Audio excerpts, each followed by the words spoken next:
ఓం శ్రీమాత్రే నమః. నమస్తే అండి. ఈరోజు నేను చేసే కూర ఏంటి అనుకుంటున్నారా?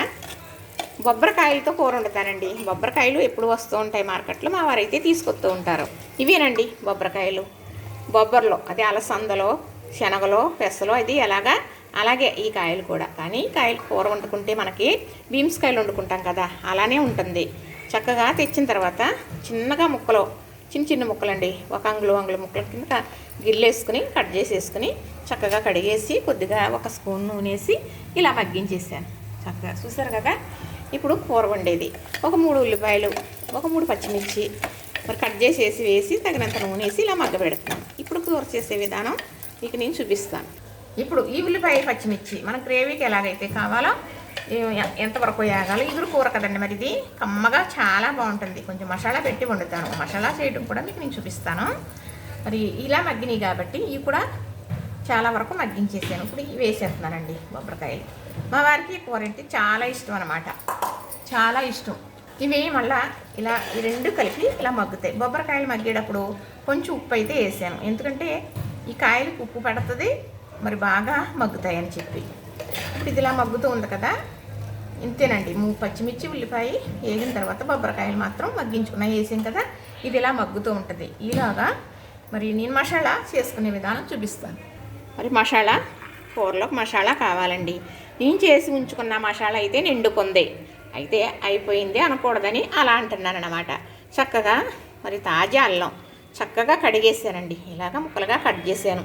పప్పు అల్లం, పప్పు వెల్లుల్లి, మరి అలాగే 3 అంగుళాల ముక్కలు, 2 దాసం చెక్క, అంటే కొద్దిగా ఈసారి వేస్తున్నానండి, ఎప్పుడు ఈ 4 చేస్తాను.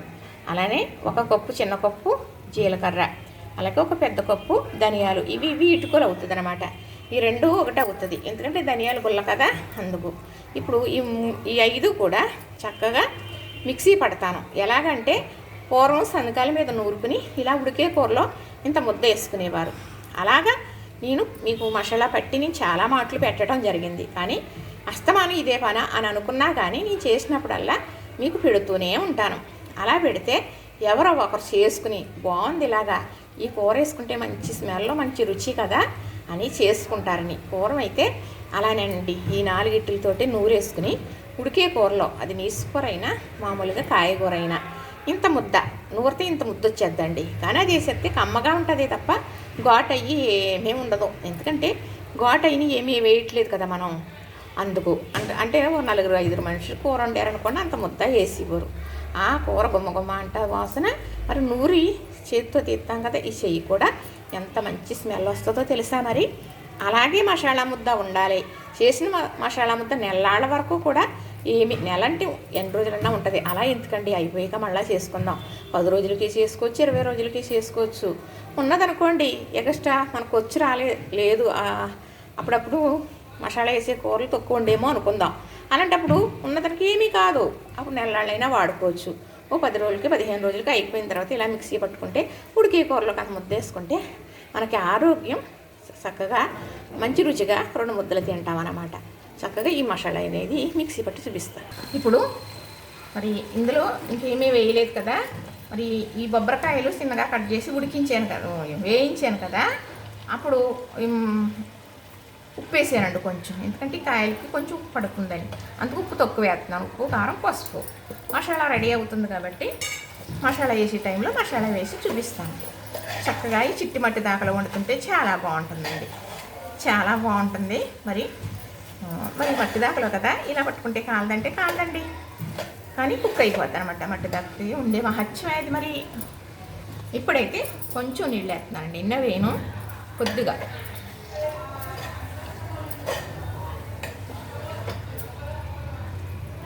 ఇంతే సరిపోతుందండి, ఎందుకంటే మనం బొబ్బరకాయలు ఒకసారి నూనె చుక్కేసి మగ్గించుకున్నాం కదా, ఉల్లిపాయ వేగిన తర్వాత వేసుకున్నాం కదా, ఈ నీళ్ళు సరిపోతుంది అనమాట. ఇప్పుడు మసాలా రెడీ అయ్యాక వేద్దాం. చక్కగా ఇలా ఉడుకుతూ ఉంటుంది.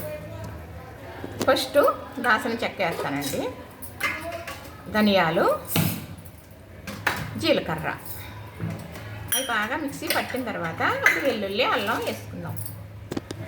ఇప్పుడైతే చక్కగా ఇంతవరకు ఇలాగా నలిగిందండి, బాగా మెత్తగా పట్టుకోవాల్సిన అవసరం లేదు. చక్కగా ఇప్పుడు వెల్లుల్లిపాయలు రేపలు తీసేసుకొని చక్కగా కొద్దిగా అయితే ఒలిసాను కానీ కనవదైతే పొట్టుంచానండి. ఉండాలి, అది కూడా మనకి మంచిది పీసు కదా. అలానే అల్లం ముక్కలు వేసేసి చక్కగా మిక్సీ పడతాను. ఇప్పుడైతే ఇంతవరకు నలిగిందండి. ఇందులో వాటర్ అనేది వేయలేదు, నీళ్ళు అనేది వేయకుండానే చేసుకోవాలి. ఎందుకంటే మనకి ఓ 15 రోజులు 20 రోజులు ఉంటుంది కదా. చక్కగా ఒక్క స్పూను, చిన్న స్పూను మంచి పసుపండి, ఇది కొంచెం వేసినా సరిపోతుంది అనమాట. మా స్కూల్లో బెల్ల అయిపోతుందండి. చక్కగా మరి నీళ్ళు వేయట్లేదు కదా, నీళ్ళకి బదులుగా నూనె వేస్తున్నాను, అప్పుడు బాగా నలిగిపోతుంది అనమాట. చక్కగా చూసారా, ఇదిగోనండి మనం నీళ్ళు వేయకుండా చక్కగా నూనె వేసి ఇలా పెట్టుకున్నాం కదా. మరి శనకాయల మీద నూరితే ఇదే కలర్ అండి, ఇదే స్మెల్లో, ఇదే రుచి. ఇలా గరంగరంగా పట్టుకోవాలి బాగా మెత్తగా. మీరు అల్లం వెల్లుల్లి పేస్ట్ చేసుకుంటారు కదా, మెత్తగా చేసేసుకుంటారు కదా. మెత్తగా అవ్వాలంటే నీళ్ళు వేసేయాలి, వేసేస్తారు. అది నీరు కింద ఉంటుంది కాబట్టి అలానే కాదు, స్మెల్ అనేది మారిపోతుంది, రుచి అనేది అస్సలా ఉండదు. నిలవ ఉండాలి అంటే మనం ఇలా చేసుకోవాలి. ఒక్కసారి ఎవరైనా సరే చేసుకోండి ఇలాగా. బాగోకపోతే నన్ను అడుగుదురు కానీ, ఎందుకంటే నీసుకోరనే కాదండి, మనం ఏ కూర చేసుకున్నా కూడా ఒక స్పూను, ఎంతో అంటే కొంచెం ఎక్కువైనా పర్వాలేదు. ఇది చాలామంది ఏంటంటే ధనియాల కారం 1 స్పూను, జీలకర్ర పొడి 1 స్పూను, ఏదో గరం మసాలా పొడి 1 స్పూను, అల్లం వెల్లుల్లి 1 స్పూను, ఏమైంది 4 స్పూన్లు అయిపోయింది కదా, ఎక్కువైపోయింది. అప్పుడు మనకు అసలు కూర ఫ్లేవర్ ఉండదండి. ఈ స్మెల్ ఏముంటుంది, ఈ ఘాటు ఏముంటుంది, ఎగుటు వచ్చేస్తుంది. అదేనండి నేను చెప్పేది. చక్కగా సీసాలో తీసేసాను కదా, ఈ మసాలా అయితే ఈ కూరలోకి ఉడిసేసి వేసేసుకుందాం. ఇప్పుడు మిక్సీ పట్టుకున్నాం కాబట్టి ఇదిగోనండి, అది ఉడితే ఇది వచ్చింది. చక్కగా ఇది వేసేస్తున్నాను కదా, మరి ఈ కూరకి గొప్ప రుచి కూడా వస్తుంది అనమాట. చక్కగా ప్రార్థన మొదలైపోతుందండి స్కూల్లో. మళ్ళీ ప్రార్థన అయ్యాక ఉడికిన విధానం చూపిస్తాను మీకు. మరి ఇప్పుడైతే కూర రెడీ అయిపోయిందండి. చక్కగా ఇదో చూసారు కదా, ఇందులో అయితే నేను కొత్తిమీర వేస్తున్నాను. కూర అయితే రెడీ అయిపోయిందండి. చక్కగా బొబ్బరికాయలు కూర చేస్తానండి, చిక్కుడుకాయలు అలానే మరి జీమ్స్కాయలు కూడా బీమ్స్ అది అలానేనండి. అలా కాదండి ఇలానా అని చెబుతారండి, తెలియక అలా పలికెత్తూ ఉంటాము. చాలామంది అంటున్నారండి, ఇలాగన్నారండి మీ లింక్కి ఇలాగా కాదు అలా చెప్పారండి అని కూడా అంటున్నారండి. నాకైతే తెలియదు అనుకోండి, తెలిసిన వారికి దాని అర్థం తెలుసు కదా. చక్కగా చూసారా మరి బొబ్బరికాయల కూర అయితే మసాలా వేసి వండేసాను కదా, రెడీ అయిపోయిందండి. చక్కగా మా వారికి సాయంత్రం టిఫిన్లోకి చపాతీకి సరిపోతుంది, ఇప్పుడు రైస్కి సరిపోతుంది. దీనికి కాంబినేషన్ చారండి. చక్కగా చారు పెట్టేసాను, తాలింపు వేసేసాను. మా వారికి అయితే క్యారీ చేసి అద్దేయటమే. చూసారు కదా, నచ్చింది కదా, లైక్ చేయండి, షేర్ చేయండి, సబ్స్క్రైబ్ కూడా చేసేయండి. ఏమండి చూస్తున్నారు కానీ లైక్ చేయట్లేదు ఏంటండి? లైక్ చేస్తే మీకు ఏమన్నా ఇబ్బందా అదే అడుగుతున్నానండి. నాకే కాదండి, ఎవరి వీడియో చూసినా లైక్ చేయండి, ఆనందం పడతారు. 10 మందికి వెళ్తుంది కదా, వాళ్ళు కొంచెం డెవలప్ అవుతారు కదా. కొంచెం పెద్ద మనసు చేసుకోండి, ఎంతో ఆనందంగా చూస్తున్నారు కదా, అదే ఆనందంతో లైక్ కూడా చేసేయండి మరి.